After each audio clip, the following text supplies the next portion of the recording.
helping each other make a better life for everyone in Chicago and across the state of Illinois. First Lady Dukes, congratulations on your pending exciting news, and God bless you. Much good wishes for you in the future. Over the last 3 years, my wife Diane and I have traveled the great state of Illinois, and we try to stop and worship in a church every Sunday, everywhere in the state. We've done this many times, dozens of times here in the city of Chicago, where I was born and raised. We do it in Springfield. We do it in every community we can around the state of Illinois. We do this because we come to celebrate the word of the Lord and to ask for your prayers. All of us in public service need your prayers. We need the good Lord to help us gain wisdom and strength to make our world a better place. We can find that wisdom and that inspiration through the word of our Lord God. The good Lord did not make us Democrats or Republicans. The good Lord made us in his image, put us on earth to do his work, to help each other, work together to make the world a better place. That's a simple fact. I believe, as the good book says, book of Luke, chapter 12, verse 48, to whom much has been given, from whom much is expected in return. I've been very blessed in my life. I didn't inherit any money, but I've worked hard, got a good education, done well. I'm proud of that. My grandparents were dairy farmers. They lived in a little double-wide trailer. They had no money. And I'm sorry that your congregation is disrupted by this.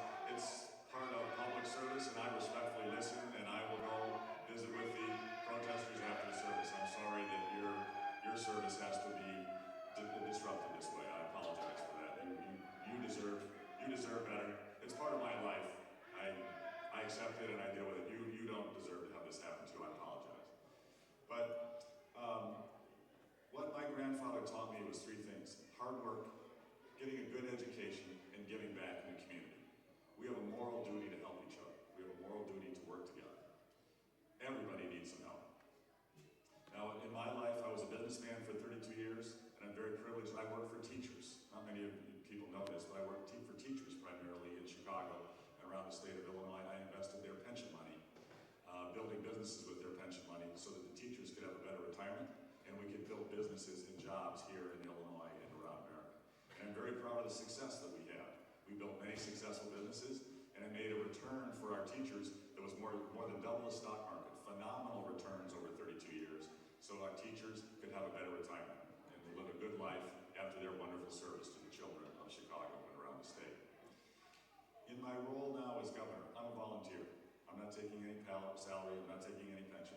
This is my chance to give back to the community. I was born in Chicago, lived in and around Chicago my whole life. I love the state of Illinois. And I ran for governor because I'm so sad to see what's happened in our communities. The loss of jobs, the loss of family incomes, the deteriorating schools, the rising violent crime in reaction to the lack of opportunity and good schools. And we've got to change direction. We need to go in a fundamentally different direction. And we got into this mess on a bipartisan basis. We need to get out of it on a bipartisan basis. We need to work together. I'm a Republican. My wife is a Democrat. You know what? This is not about partisanship. This is about good government working for the people of Chicago and the state of Illinois.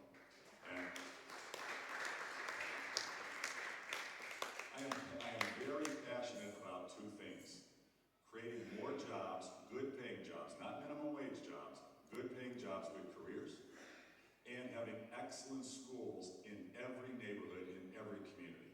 Regardless of the family situation or family income, that should not matter. Every child deserves an opportunity at an excellent education, regardless of where they live, regardless of their family's income. That is everyone's right.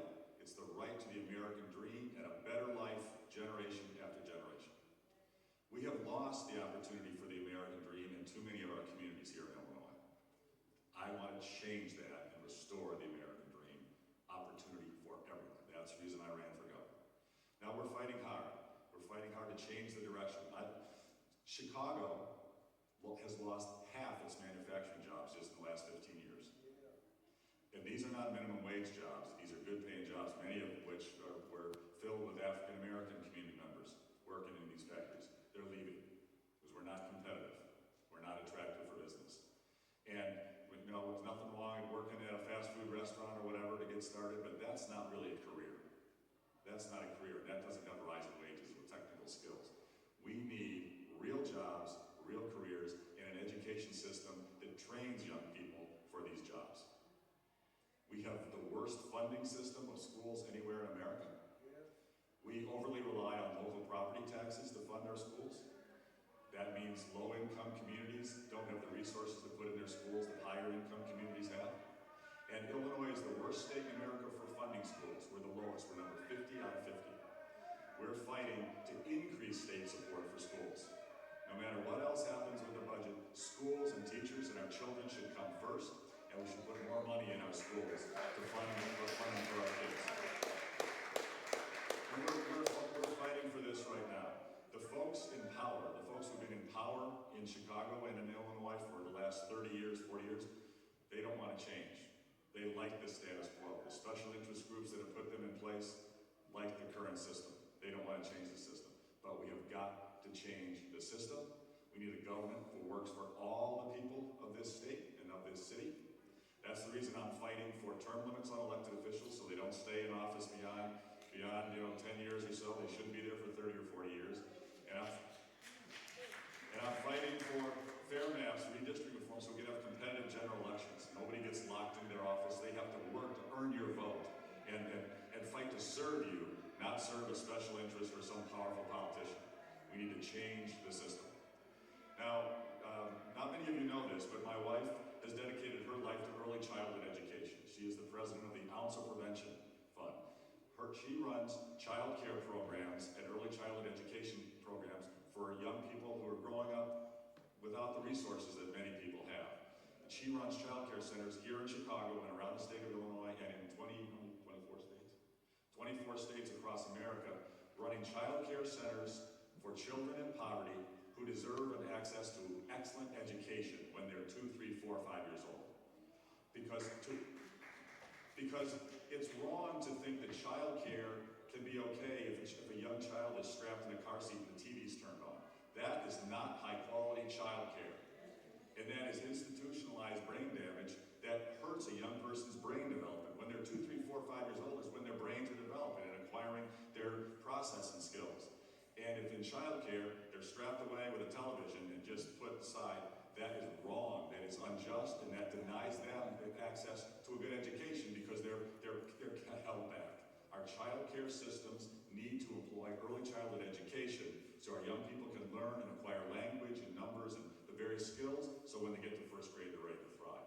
And that's what my wife has dedicated her life to for the last 25 years. My passion is education K to 12. You know what? I've made a lot of money in my life. I'm proud of it. I never apologize for it. I've worked hard and I've earned it. But I've told our 6 kids, the money that we made didn't go into our 6 kids.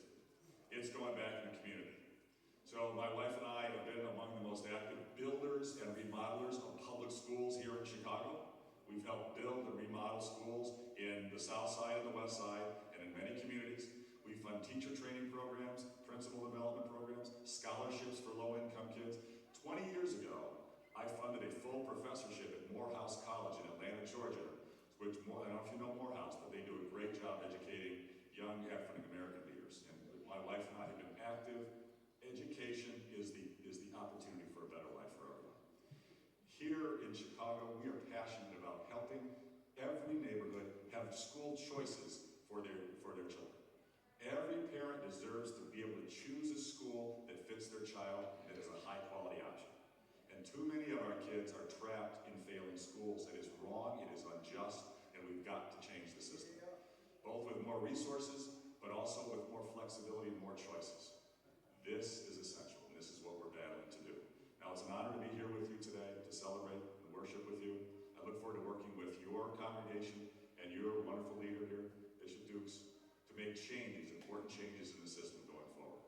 God bless you. Thank you for